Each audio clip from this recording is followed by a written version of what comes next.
जैसे अभी कहा था, जो साधक है वो अन्य देवी देवताओं का यजन करता है, ये विधि ठीक नहीं है। तो जैसे नामदेव जी हैं, एकनाथ जी हैं, कर्माबाई हैं, इन भक्तों के चरित्र में देखा जाता है, जैसे नामदेव जी ने भोजन बना रहे थे तो कुत्ता रोटी उठा के लेके चला जाता है, तो उनके पीछे घी का डिब्बा लेके जाते हैं भागते हुए कि प्रभु रुको, थोड़ा घी तो लगाने दो, आपके लिए भोग लगा रहा हूँ। और एकनाथ जी दक्षिण भारत की तरफ जा रहे थे जल अर्पण करने के लिए, तो यात्रा के दौरान एक गधा उसके मुख में गंगा जल डाल दिया। डाल दिया। और कर्माबाई काठ की मूर्ति में उनके यह पूजा करती है, भोजन खिलाने का प्रयत्न करती हैं। तो इनकी विधि फिर कैसी है? सर्वव्यापक है उनकी। कैसी? अगर उनकी सर्वव्यापक नहीं होती तो वो कभी भी गधे के मुंह में जल नहीं डालते।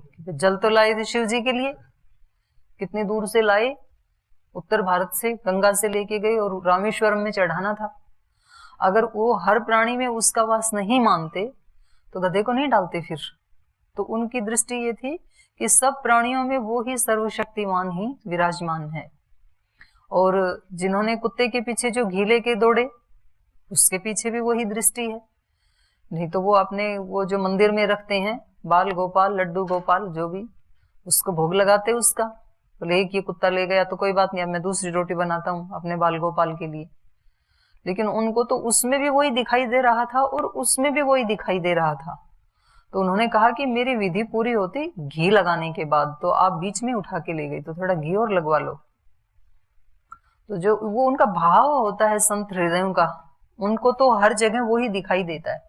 क्षुद्र प्राणी में भी वही दिखाई देता है। आप देखे तो गधे को तो बेचारे को सबसे निकृष्ट प्राणी माना जाता है, तो किसी को गाली दी जाती है। और कुत्ते को भी निकृष्ट माना जाता है, उसके लिए भी गाली दी जाती है किसी आदमी को जब निकृष्ट कहना होता है तो। लेकिन उनको निकृष्ट प्राणियों में भी वो ही एक चेतन तत्व दिखाई दे रहा था। लेकिन दीदी अब ऐसा क्यों नहीं दिखता संतों में? है जी, अब वो वाली दृष्टि नहीं दिखती है अक्सर करके? दिखती है। जो संत हैं उनको वो आज भी ऐसा ही आचरण करते हैं। सत्य इस पृथ्वी के ऊपर सदा प्रतिष्ठित रहा है, आज भी है, आगे भी रहेगा। सब समय में अच्छे और बुरे दोनों प्रकार के लोग होते हैं। संत भी होते हैं, सामान्य मनुष्य भी होते हैं, निकृष्ट भी होते हैं।